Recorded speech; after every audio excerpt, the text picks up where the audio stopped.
Alhamdulillah.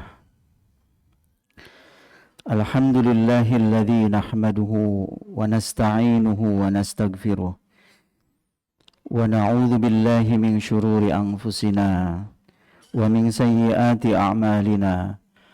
Man yahdihillahu fala mudilla lahu wa man yudlil fala hadiya lahu. Asyhadu an la ilaha illallah wahdahu la syarika lahu wa ashhadu anna sayyidana Muhammadan abduhu wa rasuluh. Allahumma salli wa sallim ala sayyidina Muhammad wa ala alihi wa sahbihi wa man tabi'ahum ila yaumiddin, amma ba'd. Faya ibadallah ittaqullaha haqqa tuqatih wa la tamutunna illa wa antum muslimun. A'udzu billahi minasy syaithanir rajim. Bismillahirrahmanirrahim. Innamal mu'minuna ikhwatun fa aslihu baina akhawaykum wattaqullaha la'allakum turhamun. Shadaqallahul azim. Hadirin sidang Jumat yang mulia, jika kita ingin membahasakan ajaran Islam dalam satu kata, maka kata itu adalah tauhid. Demikian kesimpulan banyak pakar ahli agama Islam menyimpulkan karakteristik ajaran Islam adalah tauhid. Tauhid atau keesaan Tuhan merupakan suatu prinsip lengkap yang menembus seluruh dimensi serta mengatur seluruh aktivitas makhluk, bukan cuma manusia, makhluk. Dari tauhid lahir berbagai macam ajaran kesatuan sesuai dengan artinya sendiri, keesaan. Yang mengitari prinsip tersebut, misalnya kesatuan alam raya. Karena alam raya ini bersifat harmonis, saling keterkaitan, saling ketergantungan, dan memiliki keberlanjutan. Itu dalam prinsip-prinsip ilmu lingkungan hidup. Juga kehidupan, agama, sekalipun di muka bumi ini agama berbagai macam, tapi substansinya adalah menuju kepada satu tujuan. Ilmu, kebenaran, umat atau bahasa sekarang nation, kepribadian manusia, meskipun kita beda-beda, dan lain-lain. Kemudian dari masing-masing itu lahir pula tuntunan, dan semua itu beredar pada prinsip yang namanya tauhid. Ambil sesuai dengan tema khutbah kali ini, yaitu tauhid kemanusiaan dan perdamaian.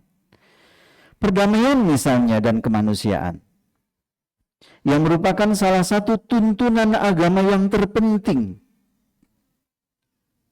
Bahkan ada hadis Nabi yang diriwayatkan oleh Imam Muslim, an Abi Hurairah qala Rasulullah sallallahu alaihi wasallam, la tadkhulunal jannata hatta tu'minu wa la tu'minu hatta tahabbu. Awala adullukum ala syai'in idza fa'altumuhu tahabbtum. afsyus salam bainakum. Kurang lebih artinya, kalian tidak akan masuk surga sampai kalian beriman. Dan kalian belum beriman sampai kalian saling mencintai. Kata Rasul, maukah aku tunjukkan sesuatu yang kalau kalian kerjakan, pasti kalian saling mencintai? Jawab Rasul, tebarkanlah kedamaian di antara kalian. Ini adalah seruan Rasulullah, kekasih kita.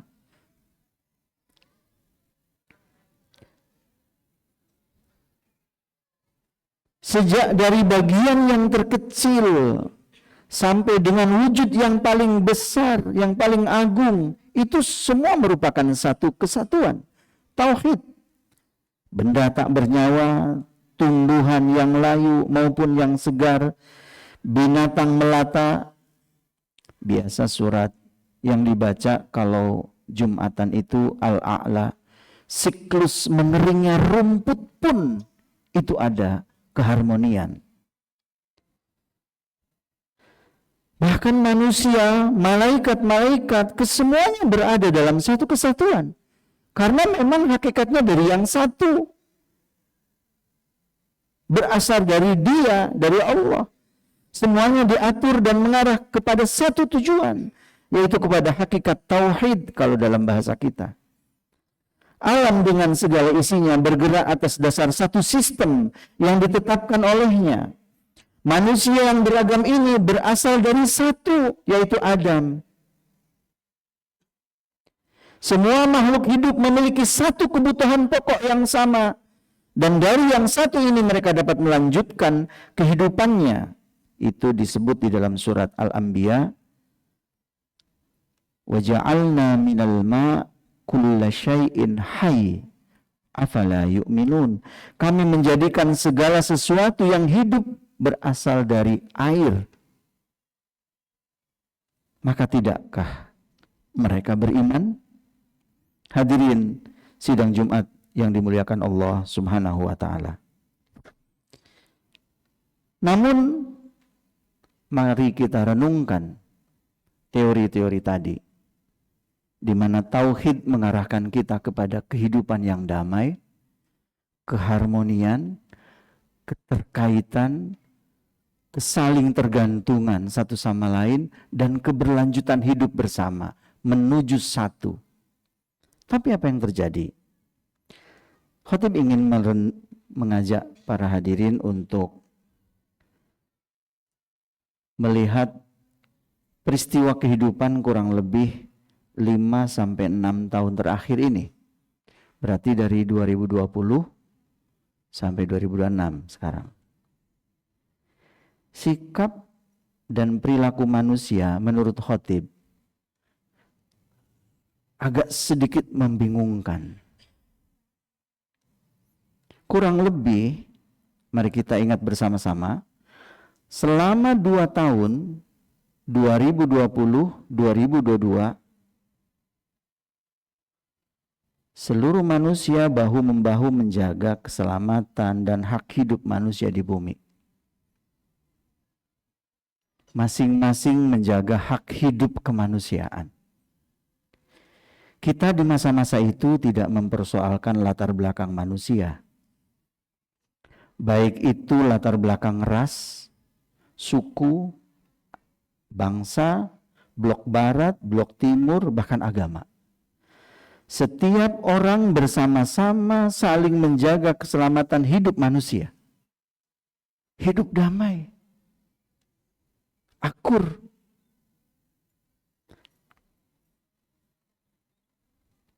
Aturan dan ibadah dalam beragama pun, coba kita ingat, berubah demi kemanusiaan saat itu. Mana mungkin kita bisa seperti ini? Karena demi menghargai hak manusia.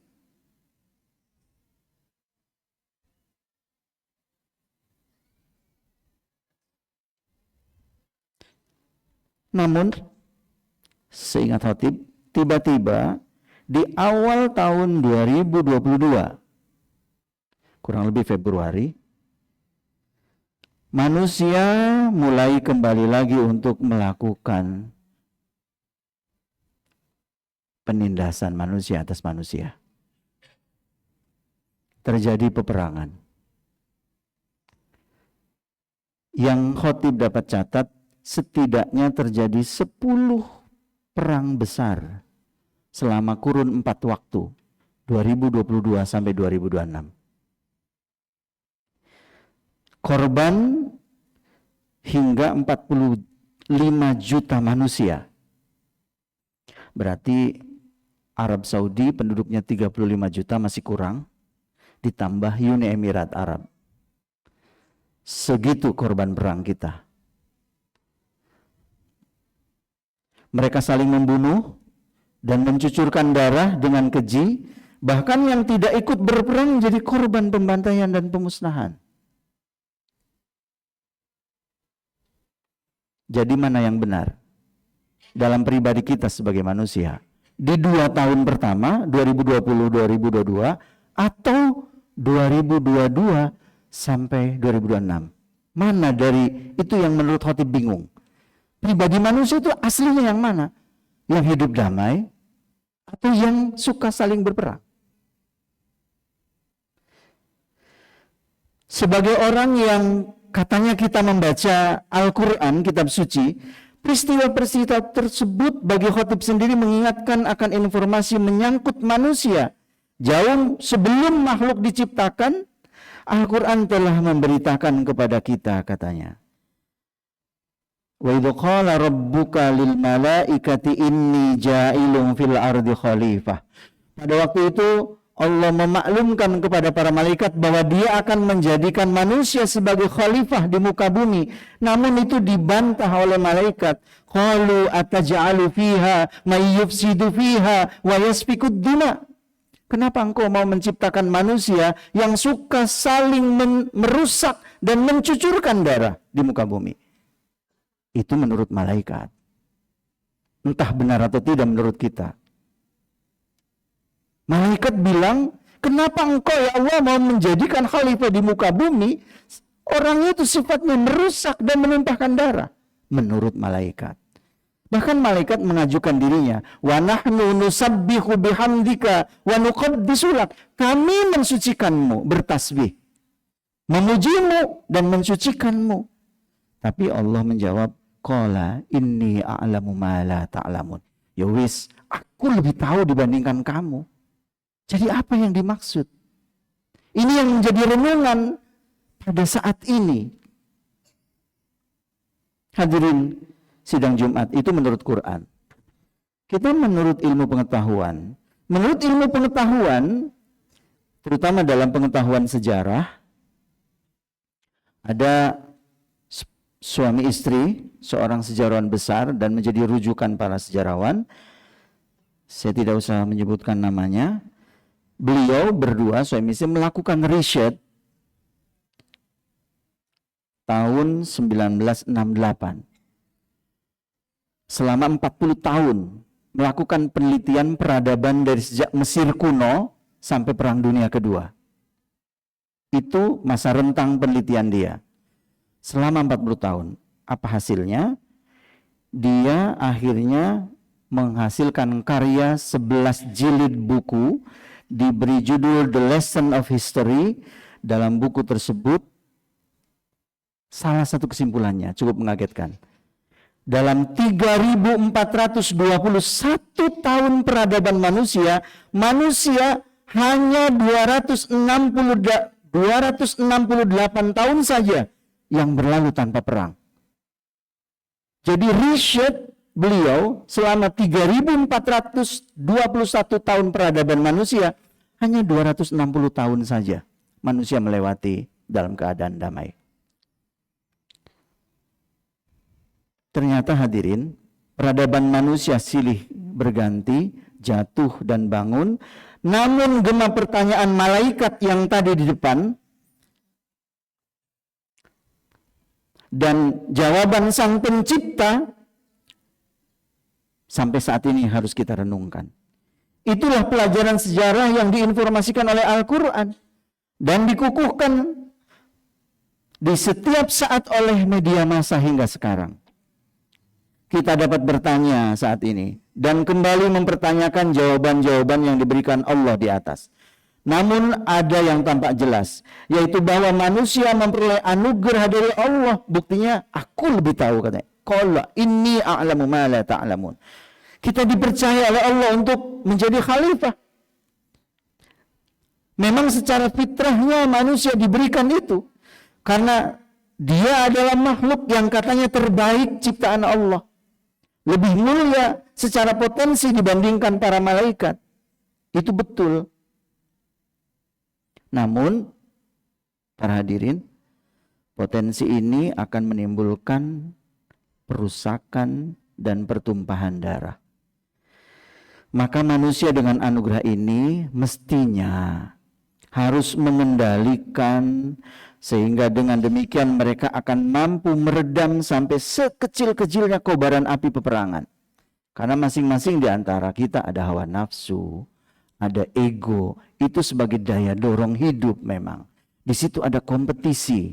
Kalau itu terlalu besar, seperti yang kita rasakan sekarang, apapun atas namanya, mau atas nama kehidupan, atas nama politik, maaf, atas nama agama sekalipun, kalau itu diperbesar, karena di dalam agama juga ada yang namanya hulu, emosi keagamaan yang cenderung menghakimi yang lain, merasa benar sendiri. Itu terjadi.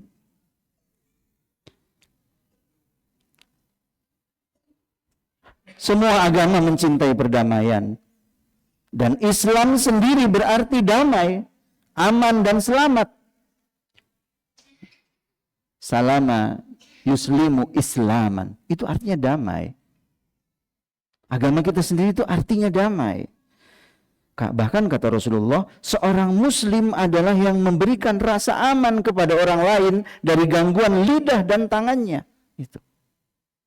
Tapi media sosial isinya, katanya ratingnya Indonesia ini, netizennya itu paling pedes.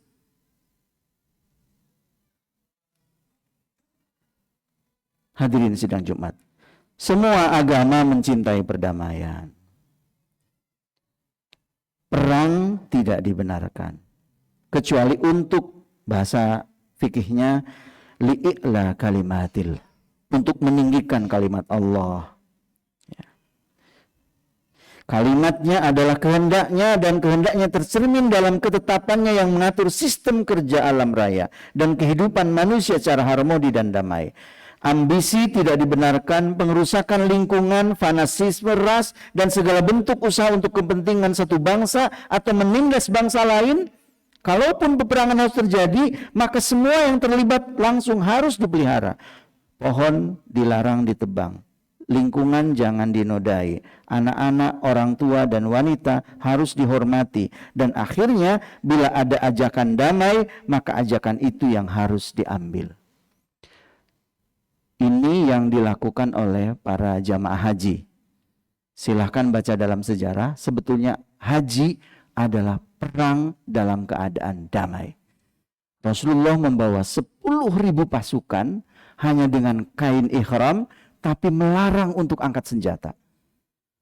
Itu perang terindah karena tidak meneteskan darah. Yang ada adalah ucapan labbaik Allahumma labbaik. Itu mestinya misi kita sebagai muslim. Jangan cari ribut. Yang terakhir, karena itu Rasulullah mengajarkan setiap usai sholat satu doa. Ini doa indah sekali. Allahumma antas salam wa minkas salam wa ilaika ya'udus salam fahayyina rabbana bis salam wa adkhilnal jannata daras salam tabarakta rabbana wa ta'alaita ya dzal jalali wal ikram. Ya Allah, Engkaulah yang maha damai. Darimu bersumber kedamaian, kepadamu kembali kedamaian. Tuhan kami, hidupkanlah kami dengan penuh kedamaian, dan masuklah kami ke surgamu, negeri yang penuh kedamaian. Engkaulah pemelihara kami, duhai pemilik keagungan dan kemurahan. Itulah Wasiat khutbah pada Jumat kali ini tinggal ditanyakan kepada diri kita, adakah kedamaian di rumah masing-masing dengan pasangan hidup, dengan anak-anak, dengan tetangga, dengan semuanya. Kalau masih ada goncangan, tolong selesaikan. Karena krisis dunia diawali dari hal yang kecil, kita yang harus memulai. Barakallahu li wa lakum fil Qur'anil azim wa nafa'ani wa iyyakum bima fihi minal ayati wadh-dhikril hakim. Taqabbala minni wa minkum tilawatahu innahu huwal ghafurur rahim.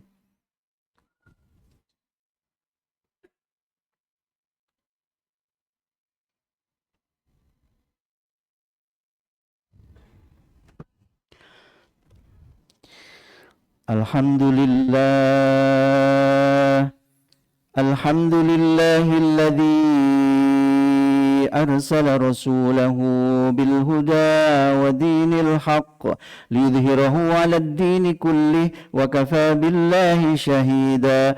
أشهد أن لا إله إلا الله وحده لا شريك له وأشهد أن سيدنا محمدا عبده ورسوله اللهم صل وسلم على سيدنا محمد وعلى آله وصحبه ومن تبعهم إلى يوم الدين. فيا عباد الله أوصيكم ونفسي بالتقوى الله فقد فاز المتقون. أعوذ بالله من الشيطان الرجيم.